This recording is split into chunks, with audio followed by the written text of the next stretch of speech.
রাজধানীর মৌচাকে doctor Sirajul Islam medical college ও হাসপাতালের পার্কিংয়ে দাঁড়িয়ে থাকা একটি প্রাইভেট কার থেকে দুটি মরদেহ উদ্ধার করেছে পুলিশ। সোমবার দুপুর 1:30টার সময় মরদেহ দুটি উদ্ধার করা হয়। ঢাকা মহানগর পুলিশের মুখপাত্র উপপুলিশ কমিশনার মোহাম্মদ তালিবুর রহমান জানান, হাসপাতালের পার্কিংয়ে থাকা একটি গাড়ি থেকে মরদেহ দুটি উদ্ধার করা হয়েছে। প্রাথমিকভাবে তাদের পরিচয় জানা যায়নি। ঘটনাস্থলে পুলিশ তদন্ত করছে এবং বিস্তারিত তথ্য পরে জানানো হবে। রমনা থানার ইন্সপেক্টর আতিকুল আলম খন্দকার জানান, তিনি বাইরে থাকায় সরাসরি ঘটনাস্থলে যাননি, তবে শুনেছেন যে মরদেহ দুটি পাওয়া গেছে। এই বিষয়ে বিস্তারিত জানেন না। রমনা থানার অফিসার ইনচার্জ ঘটনাস্থলে উপস্থিত থাকলেও তাকে ফোনে একাধিকবার যোগাযোগ করা সম্ভব হয়নি।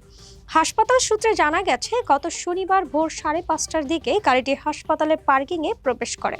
গেটে কর্তব্যরত নিরাপত্তা কর্মীদের প্রশ্নে তখন জানানো হয় গাড়িতে একজন রোগী রয়েছে, কিন্তু দুদিন ধরে গাড়িটি বের না হয় সোমবার নিরাপত্তা কর্মীরা গাড়ির কাছে গিয়ে ভেতরে দুটি মরদেহ দেখতে পান।